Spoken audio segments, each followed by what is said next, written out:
luar ini.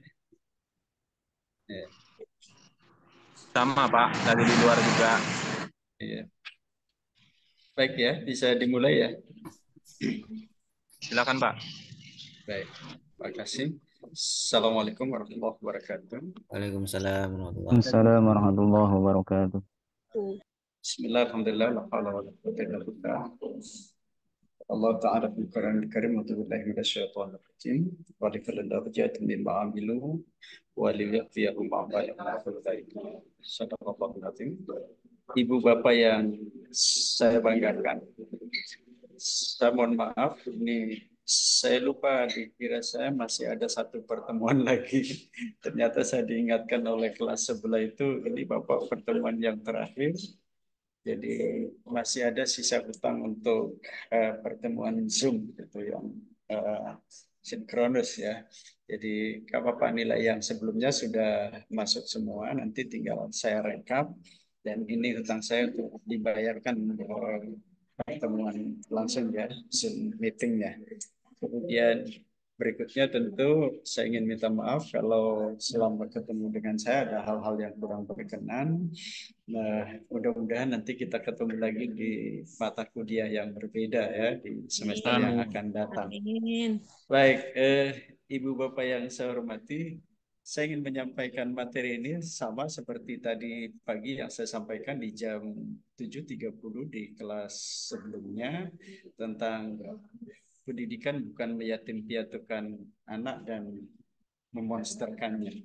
Saya pikir ini sangat penting sehingga kemudian saya mencoba untuk menyampaikannya kepada Ibu Bapak ya di kesempatan ini. Eh, di tengah apa namanya isu dunia pendidikan kita sekarang ini ya, ketika UKT yang sedemikian mahal, terutama di beberapa perguruan tinggi yang sudah PTNBM ya, BH sorry PTNBH maksud saya yang sudah berbadan hukum, itu ternyata kenaikan UKT-nya kan ugal-ugalan ya, tidak naik satu dua kali lipat tetapi berlipat-lipat ya. Dan ketika petinggi di Kementerian Pendidikan ditanya persoalan ini, dengan entengnya dia mengatakan bahwa pendidikan tinggi itu masuk kategori tersier ya. Artinya sunnah saja, bagi mereka yang mau melanjutkan silakan, bagi yang tidak ya tidak masalah. Ini menurut saya sebuah paradigma yang berbahaya ya, karena kalau mengacu di Korea Selatan, bagaimana peradaban di sana dibangun itu ya melalui pencerdasan kehidupan anak bangsa, dan rata-rata di antara mereka yang melanjutkan ke pendidikan tinggi itu dengan dana yang terjangkau gitu. Sementara di kita S1, S2, S3 itu masih 0,0 sekian persen gitu. Jadi ini juga saya kira perlu kehadiran negara untuk bagaimana berkomitmen memajukan bangsa dan negara kita melalui pendidikan. Dan Mas Nadiem mengatakan bahwa UKT yang sekarang itu adalah bentuk keadilan dan inklusivitas. Nah, ini saya kira juga keadilannya di mana, jangan sampai kemudian justru pendidikan tinggi kita itu memunculkan klaster baru, kelas baru, yang kemudian juga memunculkan kastanisasi di tengah-tengah masyarakat ya.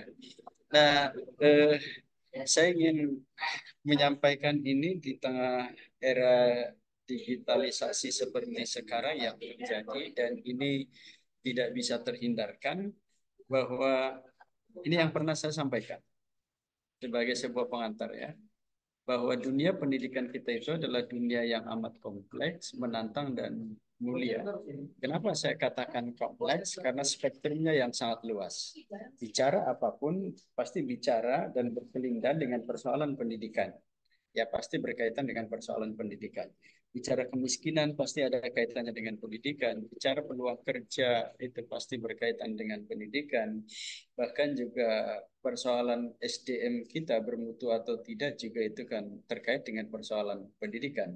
Jadi tidak bisa satu persoalan tidak dikaitkan dengan persoalan pendidikan. Ini yang kenapa kemudian dunia pendidikan itu kompleks. Lalu kemudian yang kedua, menantang karena menentukan masa depan bangsa. Jadi pemimpin manapun, siapapun yang concern dengan persoalan dunia pendidikan, itu insya Allah negara dan daerahnya akan maju. Jadi ukuran sebuah negara bisa maju atau tidak, itu bagaimana pemimpinnya punya komitmen untuk memajukan dunia pendidikan. Kalau tidak, jangan berharap ya kita akan maju. Kalau kemudian dunia pendidikannya masih di nomor 2 kah, atau bahkan nomor 3 dan seterusnya. Lalu yang ketiga, mulia karena memanusiakan manusia. Jadi pendidikan itu outputnya harus memanusiakan manusia. Kalau tidak, orang kemudian mengatakan eh, gagalnya dunia pendidikan itu karena misalnya luaran dari lembaga pendidikan itu tidak mencerminkan sebagai seorang manusia gitu. Sifatnya tidak manusiawi gitu. Walaupun tampilannya manusia. Ya, ini kan persoalan ketika saya sampaikan juga di forum yang sebelumnya bahwa Political and Economic Crisis Konsultansi Hong Kong masih menempatkan kita menjadi negara yang terkorup di Asia.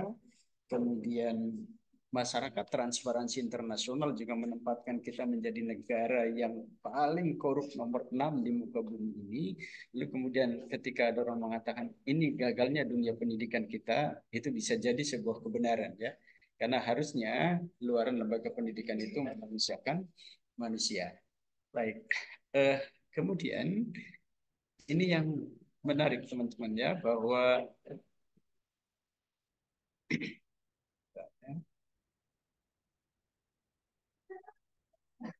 ujian yang dihadapi dalam sektor pendidikan kita di era milenial ini ada beberapa hal.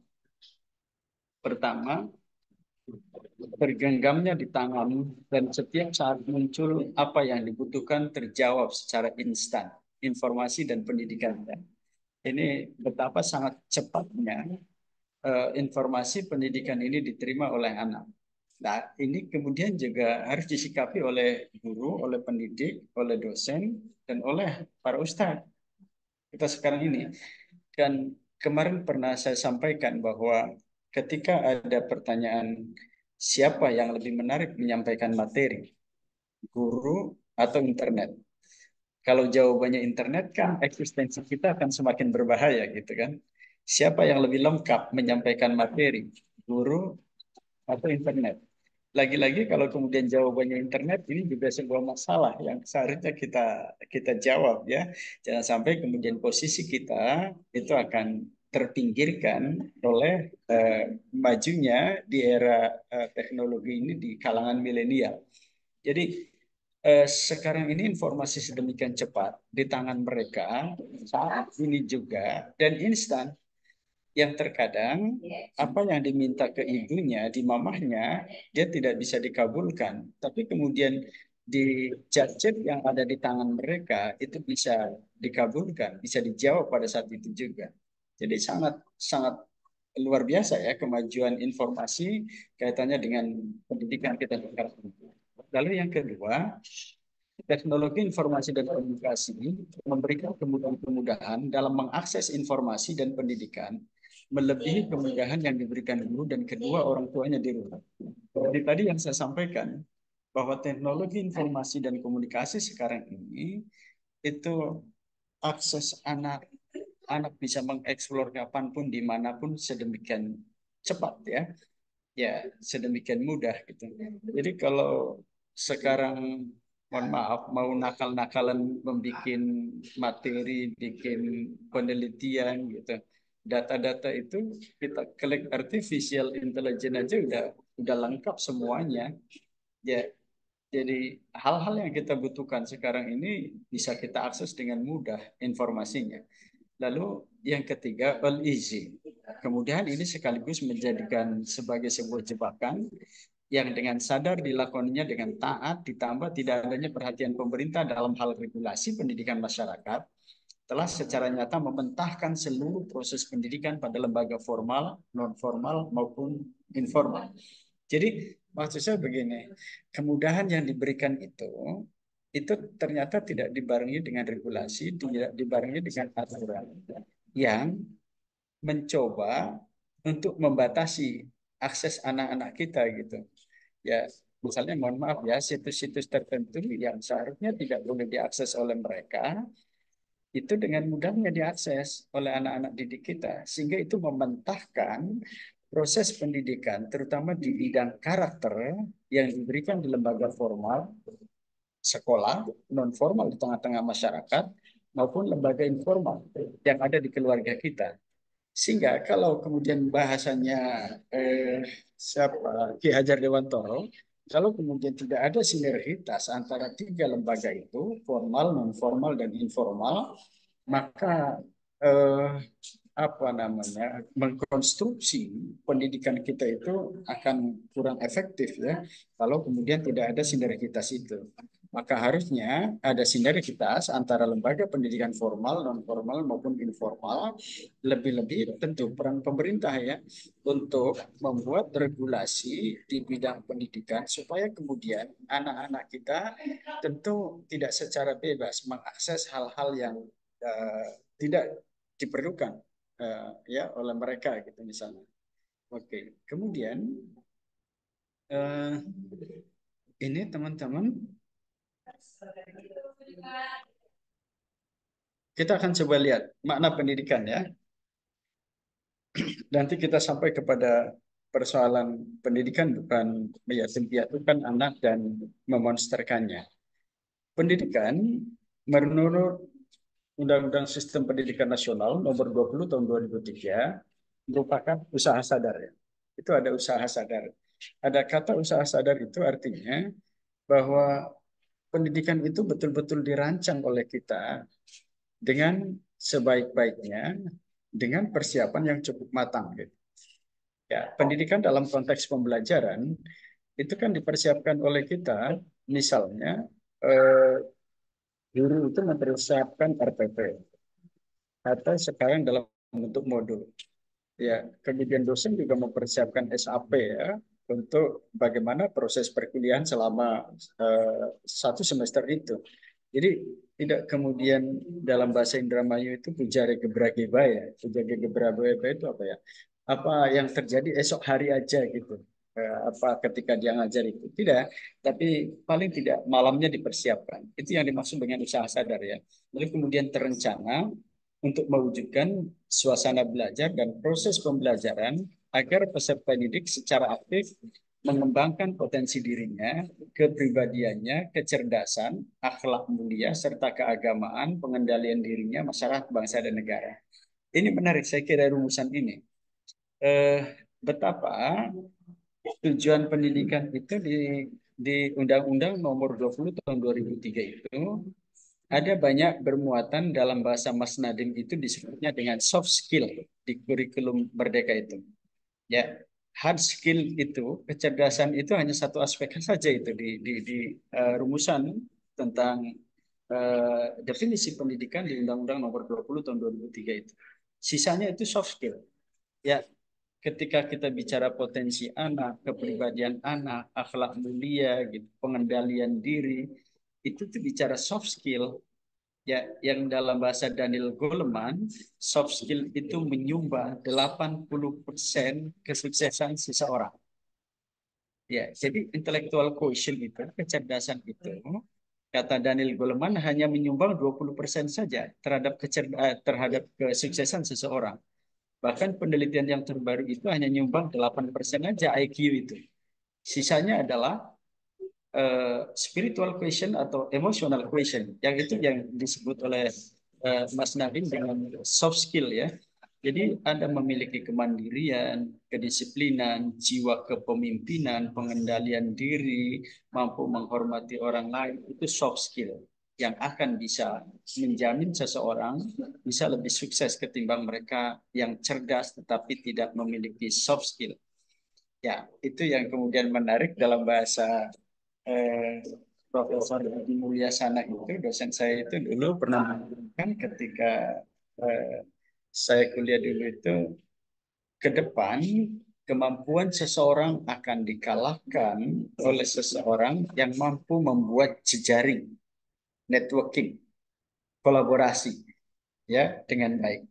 Jadi kata beliau, Orang yang cerdas tapi diam saja di rumah akan dikalahkan oleh orang yang biasa-biasa saja, tetapi dia mampu membangun jejaring networking dengan baik, gitu, dengan luar biasa kolaborasinya. Nah itu networking itu adalah soft skill, ya membangun jejaring itu soft skill. Ya itu saya kira eh, harusnya eh, disikapi dengan baik oleh kita semua di kurikulum yang baru ini.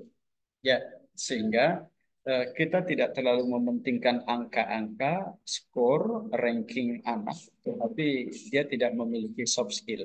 Saya tidak mengatakan bahwa hard skill itu tidak penting ya, tapi maksud saya soft skill itu jauh lebih penting daripada hard skill. Kemudian pendidikan yang berorientasi penanaman nilai budaya dan akhlak ini mulai tergerus oleh pendidikan instan melalui HP, gadget, dan media online lainnya yang lebih menarik dan efektif, tidak banyak aturan dan birokrasi. Ya, artinya bahwa pendidikan yang bermuatan nilai-nilai budaya lokal kita, akhlak mulia yang sesuai dengan kondisi bangsa kita, ini kemudian mulai terpinggirkan, sehingga kemudian dalam bahasa tertentu orang mengatakan ketika kita memasuki era global sekarang ini, nyaris tidak ada budaya lokal, yang ada adalah budaya global.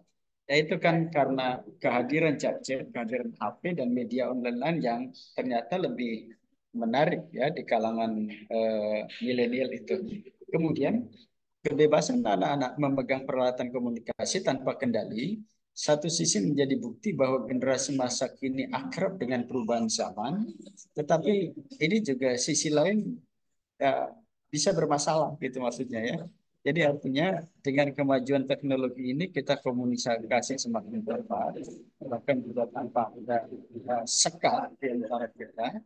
Ya, tapi sisi lain juga ini bisa berbahaya bagi anak-anak muda karena begini bahasanya Azumardi Azra itu, Prof. Azumardi Azra itu bahwa eh, kemajuan di bidang ilmu pengetahuan dan teknologi itu harusnya tidak bebas nilai.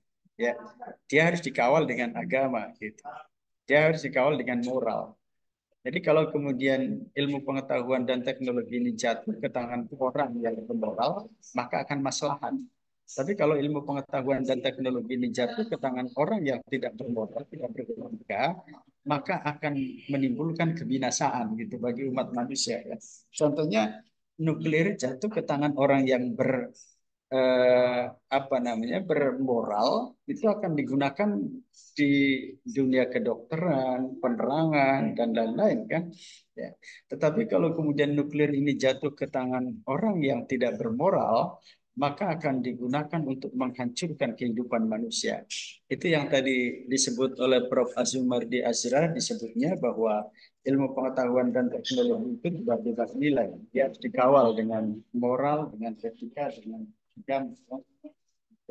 Kemudian tidak adanya aturan penggunaan alat akses telekomunikasi dan informasi menjadikan proses pendidikan menjadi mentah dan tidak mencapai hasil yang diidam-idamkan. Ini realitas ya.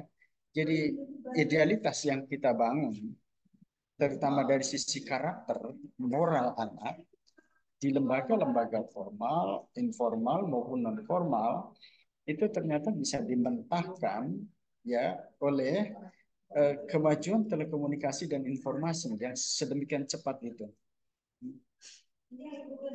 Kalau kemudian tanpa ada regulasi yang jelas, oke ya, untuk membatasi mereka maksudnya. Oke. Kemudian saya ingin masuk ke persoalan pendidikan meyatim bukan meyatim piatukan anak. Dan ini realitas yang terjadi ya. Di sekolah, anak-anak selaku peserta didik ditanamkan nilai-nilai disiplin, kebersamaan, dan ketuhanan. Namun setelah sampai di rumah, kedua orang tua tidak mempedulikan mereka sehingga mencari perhatian pada subjek dan objek yang lain yang dipandang lebih tahu isi hatinya. Ya HP, gadget, game online, dan media online menjadi jawabannya. Jadi begini, Bapak Ibu Bapak ya, ternyata kadang tanpa terasa kita di rumah itu meyatim piatukan anak. Anak diserahkan untuk berdialog dengan HP-nya masing-masing, lalu kemudian kita cuek, tidak peduli dengan mereka. Kita hidup berasa mati gitu karena mereka pas pegang HP-nya masing-masing. Lalu ketika anak menghadapi persoalan, kita tidak hadir membela mereka, tidak hadir untuk mengawal mereka, tapi kemudian diserahkan kepada gadget, diserahkan kepada HP untuk mencari jawaban-jawaban itu, persoalan yang dihadapi mereka. Ya, dan pada akhirnya kemudian anak-anak kita mempercayakan kita semua, dipandang lebih tahu isi hatinya gitu kan ketika mereka mempergunakan artificial intelligence ini, dan tanpa terasa kita sudah meyatim piatukan anak. Pendidikan, norma, etika, dan budaya hanya ada di sekolah saja. Sekeluar anak-anak dari sekolah selesai sudah, tidak ada yang perlu ditaati. Kedua orang tua bahkan tidak jarang justru meyatim piatukan anak-anaknya dengan membiarkan mencari jalan pendidikan sendiri di rumah dan lingkungan tempat tinggalnya. Ya, eh, ini yang terjadi sekarang ini. Eh, Kalau kemudian ini dibiarkan, maksud saya khawatir kalau temuan jawabannya benar, itu akan bisa menenteramkan hati anak.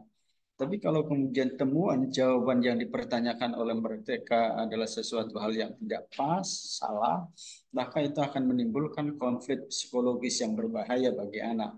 Ya, jadi jangan biarkan anak-anak itu diyatim piatukan oleh kita tanpa terasa, lalu kemudian kita serahkan mereka ke gadgetnya masing-masing, ke HP-nya masing-masing. Baik.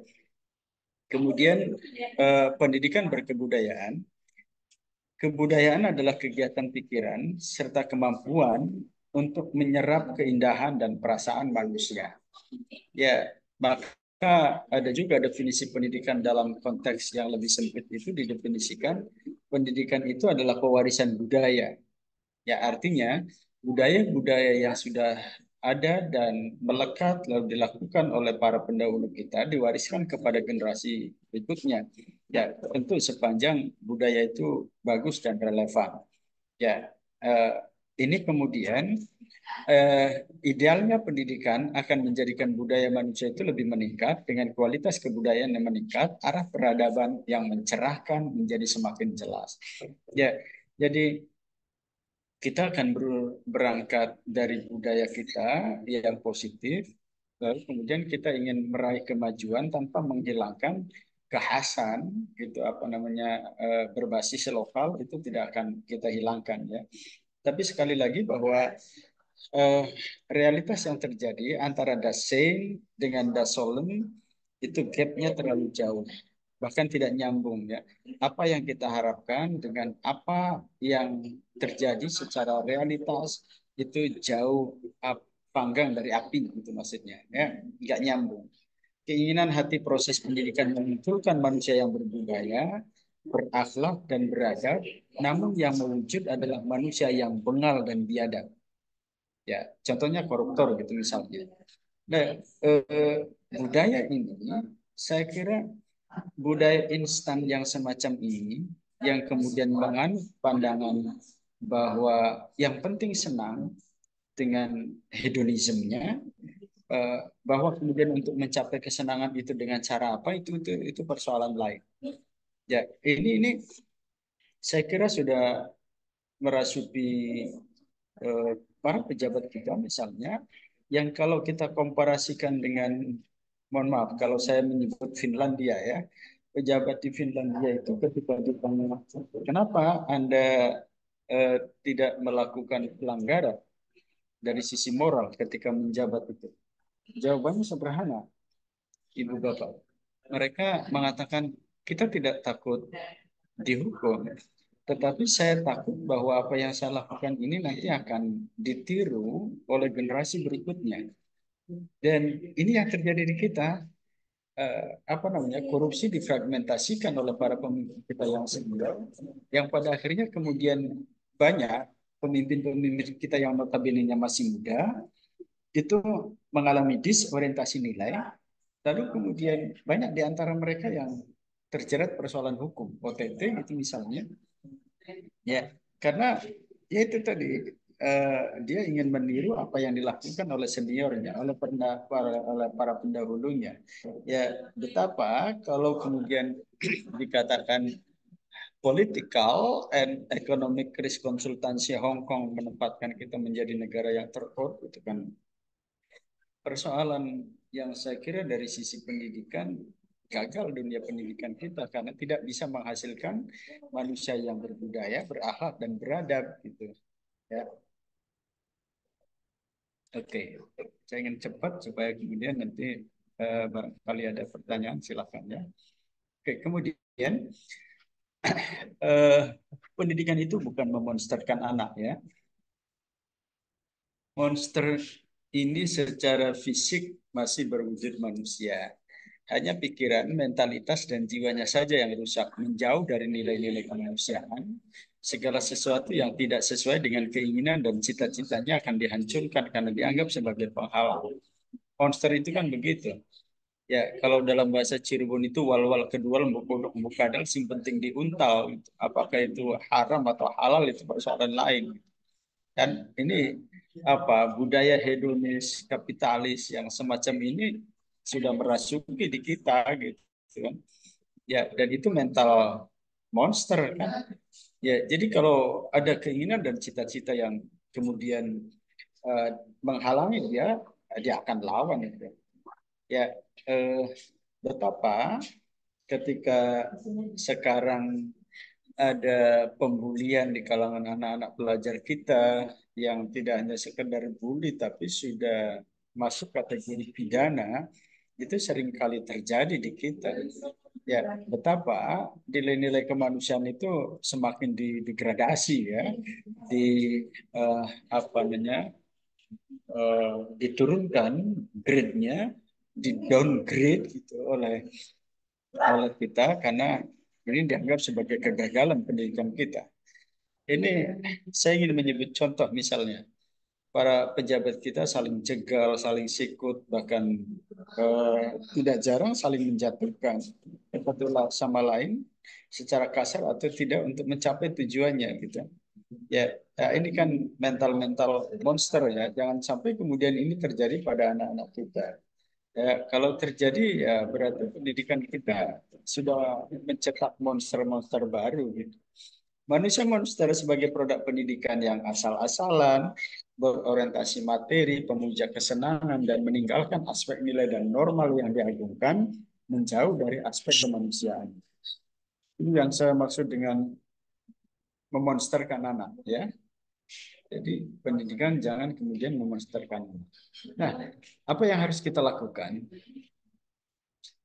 Kalau saya bahasanya revolusi, ya, harus ada perubahan secara mendasar terhadap dunia pendidikan kita, melakukan reorientasi dan revisi konsep pendidikan dan implementasinya harus dilakukan untuk hasil proses pendidikan yang lebih baik.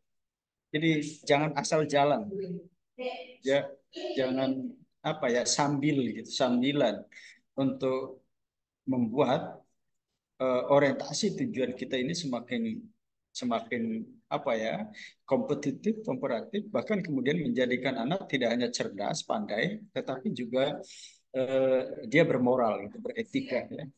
Kemudian masalah membangun manusia tidak dapat dilakukan sambilan. Itu yang tadi saya sebut tidak bisa asal-asalan. Terlebih pada era milenial yang berjalan sangat cepat, yang kemajuannya, dinamikanya tidak bisa kita baca. Ya, kemajuan ilmu pengetahuan itu tidak linear tapi lompat-lompat. Yang ini kemudian harus diantisipasi oleh dunia pendidikan kita gitu. Cita-cita pendidikan adalah mewujudkan manusia beradab dan berbudi luhur, manusia yang berperasaan dalam dan menghargai hakikat manusia lainnya sebagai sesama yang harus dicintai.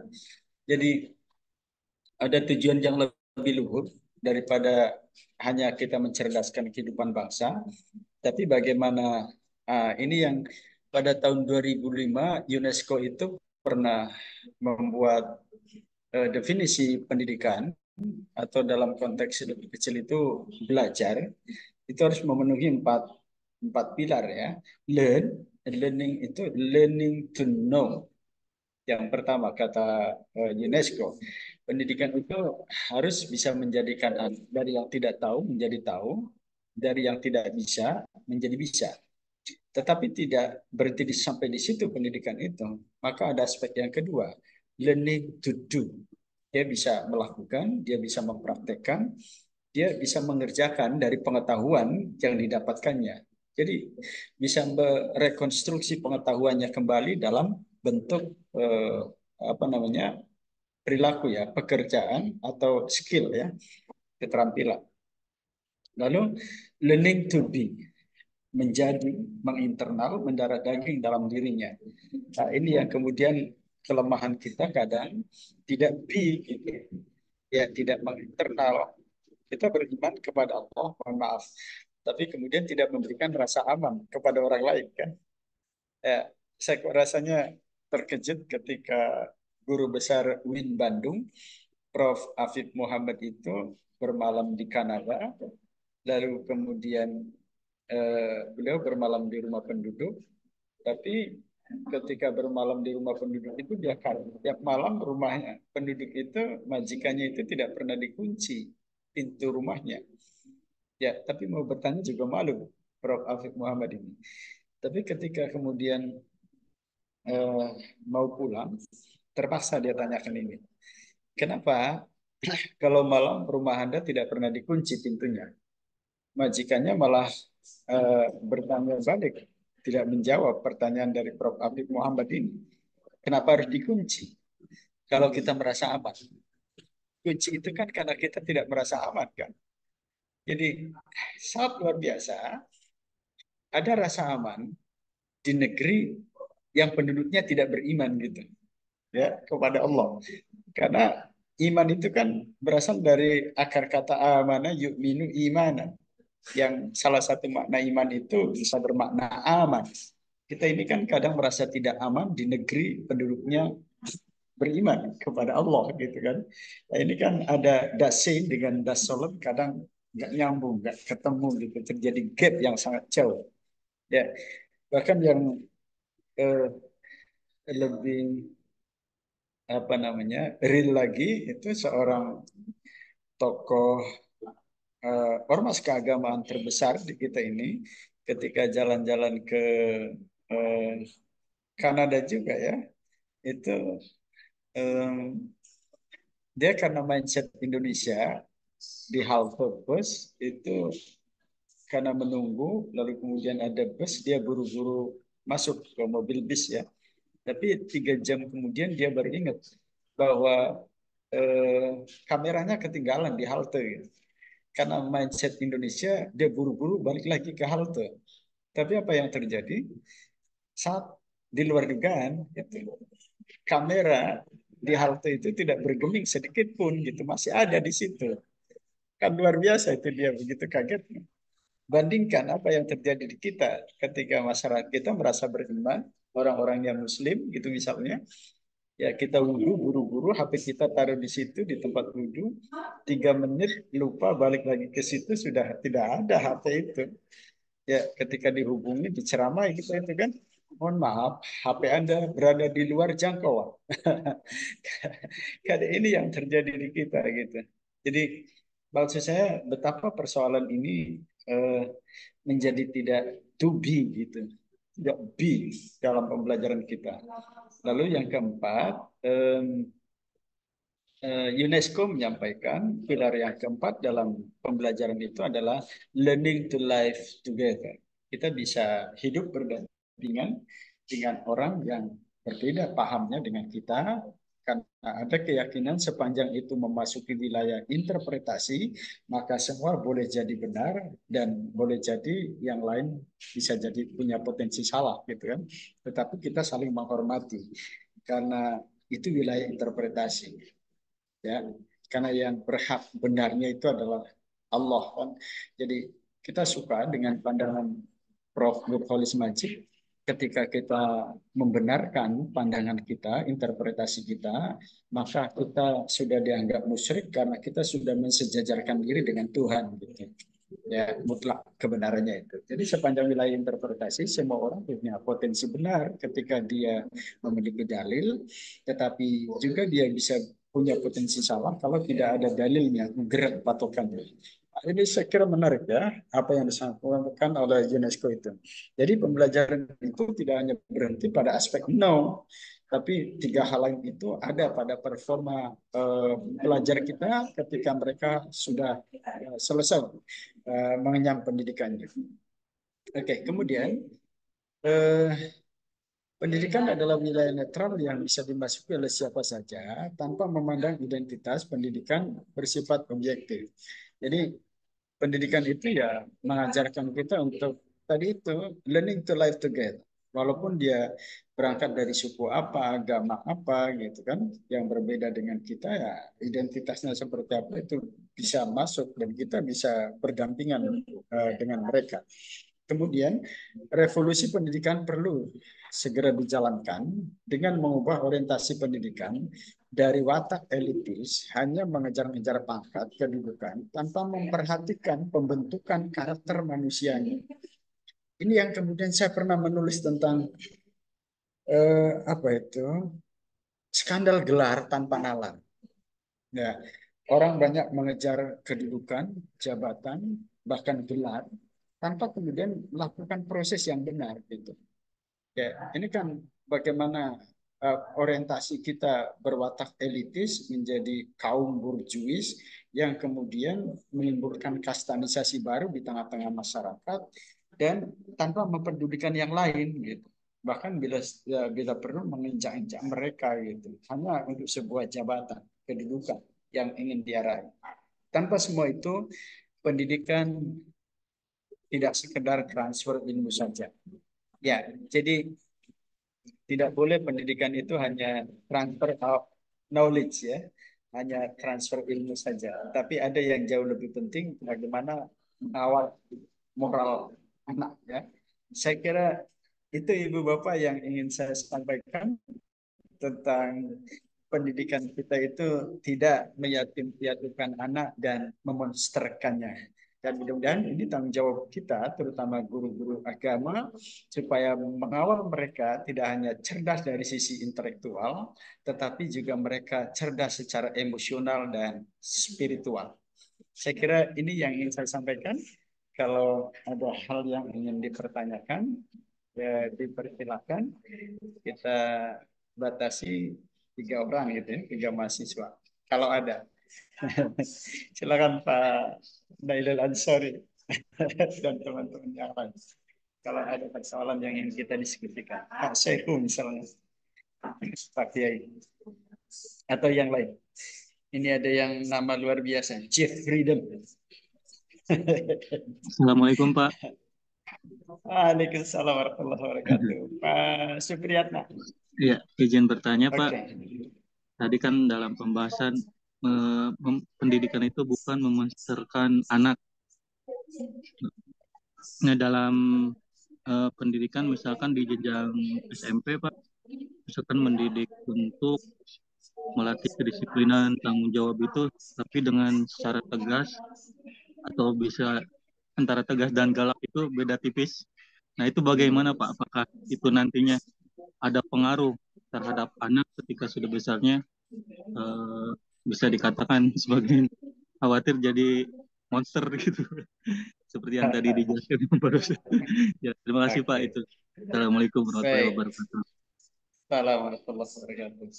Pak Supriyatna dan Ibu Bapak yang lainnya. Barangkali ada tanggapan dari teman-teman? Saya ada di luar, tidak bawa catatan. Tapi kalau ada tanggapan dari teman-teman, saya kira akan lebih bagus. Ya. Kalau ada, silakan.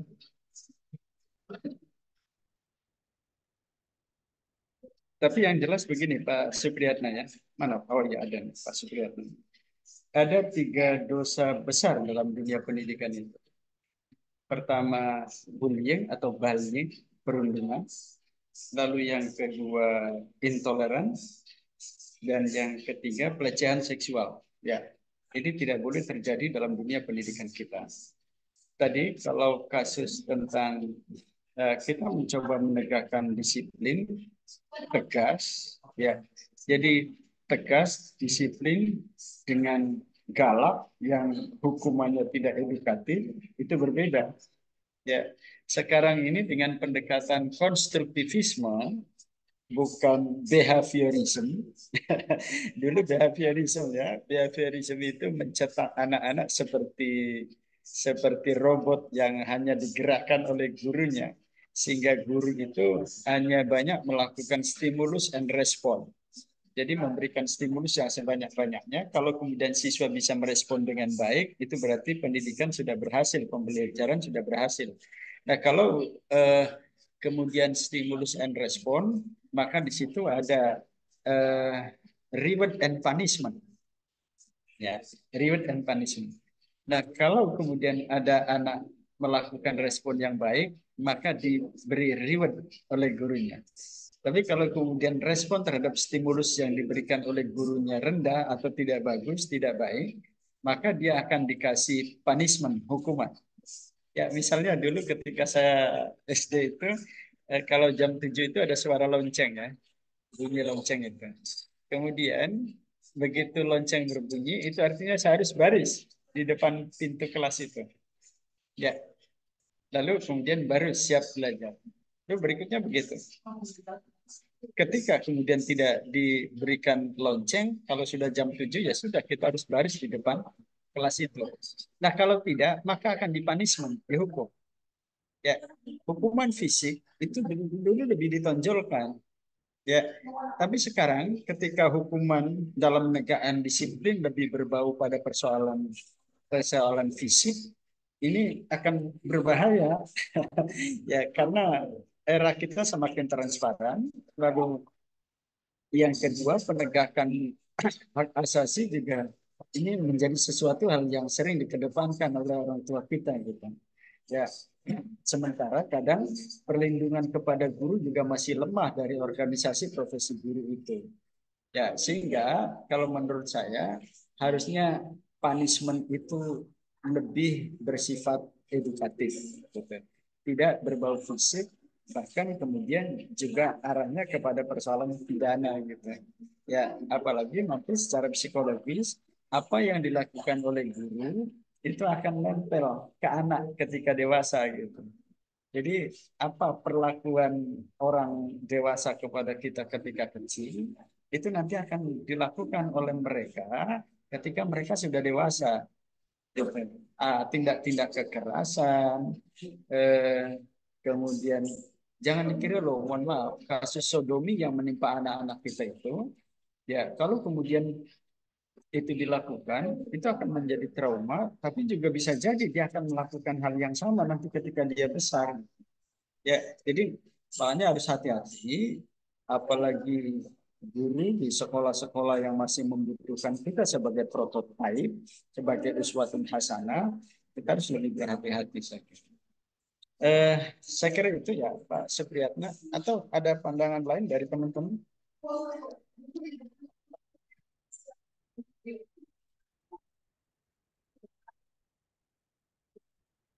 Atau ada pertanyaan baru? Pak Asyurit atau yang lain? Saya Pak Asikin. Oh, Pak Asikin. Selam. Nah, ini sedikit menambahkan tadi dari Pak Supriyatna dan sudah disampaikan juga sama Pak dosen bahwasanya pendidikan kita ini di zaman eh, kita atau kami ini dulu sekolah, seperti Bapak dosen sampaikan tadi, kita mendengarkan lonceng saja, kita sudah siap berbaris di pintu kelas. Nah, itu kedisiplinan di zaman dahulu dengan anak-anak di zaman digital sekarang ini berbeda sekali, Pak. Apalagi ditunjang dengan adanya HAM. Dan HAM ini sudah saya sampaikan di awal-awal semester lalu. Kita sebagai guru yang mengedepankan HAM itu tadi yang bikin susah untuk mendidik anak-anak kita. Kita bingung karena di zaman saat ini banyak sekali anak-anak yang bandel lah. Kita mau mendidik sedikit seperti konsepnya tadi, beda kekerasan dengan ketegasan itu berbeda. Kita tegas ntar terbentuk dengan HAM. Nah, sedangkan kita mau tegas agak susah juga karena kita takut dihadapkan dengan HAM. Nah, kalau zaman digital sekarang anak-anak kebanyakan bawa HP ke sekolah. Lalu saya pernah dulu terapkan di sekolah kami. Saya paling nggak senang kalau siswa membawa HP ke sekolah. Karena HP itu hanya dipakai hanya pada saat pembelajaran. Setelah itu, HP itu bukan untuk belajar, tetapi untuk bermain game dan segala macam di sekolah. Sehingga waktu itu saya terapkan ini cuman itu karena kita di satu sekolah itu berbeda prinsip, ada yang membolehkan dan ada yang tidak. Salah satunya kami tidak. Jadi terbentur dengan teman-teman juga sehingga untuk mendidik anak ini agak susah. Ditambah lagi kurikulum yang bergonta-ganti. Kurikulum ini belum kita terlalu menguasai misalnya, tiba-tiba kurikulum itu berganti lagi. Jadi kita sebagai guru pun susah menerapkan. Gitu Pak dosen. Baik. Yang pertama tentu seperti yang pertanyaan saya sampaikan ketika pada sesi materi kemarin itu. Harusnya memang ada kerjasama antara PGRI sebagai sebuah lembaga profesi melindungi guru-guru kita itu dengan penegak hukum. Misalnya dalam konteks ini adalah pengadilan dan kepolisian. Artinya harus ada bunyi klausul, misalnya tidak boleh atau tidak dihukum atau tidak masuk ranah pidana ketika ada guru yang ingin menegakkan disiplin di sekolah, ya misalnya terpaksa harus memberikan punishment dalam konteks fisik gitu misalnya. Ya, tetapi akan lebih bagus tadi saya menyampaikan punishment-nya tidak berbau hal-hal yang marah kita pada tindak pidana gitu. Yang pertama ya. Kemudian yang kedua, persoalan bahwa kemudian anak boleh tidak membawa HP ya itu nanti harus ada kerjasama, harus ada kesamaan sikap antara kita dengan yang lain gitu. Karena di era digital sekarang ini agak susah kita untuk mengatakan bahwa anak-anak tidak boleh bawa HP ya. Sementara misalnya ujian sekarang juga sudah berbasis komputer, tidak lagi berbasis paper gitu. Tidak lagi berbasis kertas gitu. Ya, atau ketika misalnya dalam materi tertentu anak disuruh atau diminta untuk explore materi dari internet, ini kan susah kalau mereka tidak bawa HP ya. Tinggal kemudian regulasi di sekolah juga harus jelas hal-hal yang dilakukan oleh anak ketika membawa HP ke sekolah. Saya kira itu ya, asikin ya tambahannya ya. Terima kasih. Terima kasih. Oke. Baik, yang lain masih ada?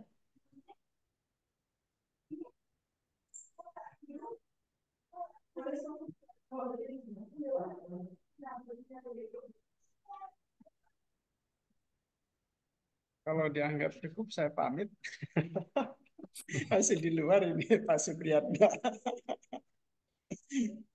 Kelihatan Pak dari backgroundnya ya, seperti di warung makan ya. Pak Ansori ini mohon maaf. Tadi Ya, Pak. keluarga minta keluar libur itu. Ini untuk kegiatan Zoom-nya masih 1 kali, Pak ya? Ini katanya udah oke, udah selesai katanya ya. Ini kan baru ketiga. Ah gitu. Kan untuk Zoom itu 4 kali, Pak, dalam 1 semester. Oke deh, berarti masih utang 1 lagi bisa. Ya. Boleh nanti saya cari materi lagi yang Persiapan UAS Pak. Ya, mungkin pas UASnya mungkin kita Zoom sebentar, dikasih kisi-kisi untuk apa gitu. UASnya. Oke, Ya. siap. Baik. Minggu depan berarti ya? Ya, minggu depan nggak apa-apa, Pak. Siapa? Ya, sambil nunggu video Pak ya.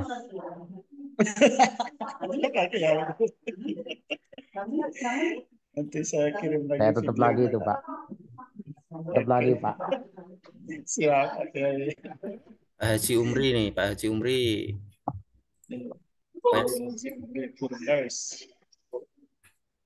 Oke, Teh, Pak. Nah ini itu dulu ya. ini cucu saya nangis loh. Oh, oke Pak. Oke, siap Pak. Ya, ya, nanti saya sampaikan lagi satu pertemuan sambil memberikan tugas UAS ya. Oke, siap Pak. Begitu. Siap. Terima kasih Baik. Pak.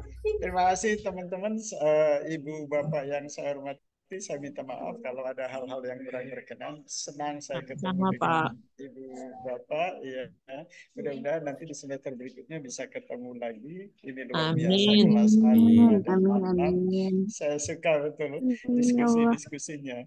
Ini kalau diskusinya punya ruang yang cukup panjang, cukup luas, kayaknya akan lebih asik ini. Cuma kadang ada saja halangan yang otoriter ya, membatasi kita gitu. Mohon maaf Pak, Salam Kiai super. Jumri Firdaus.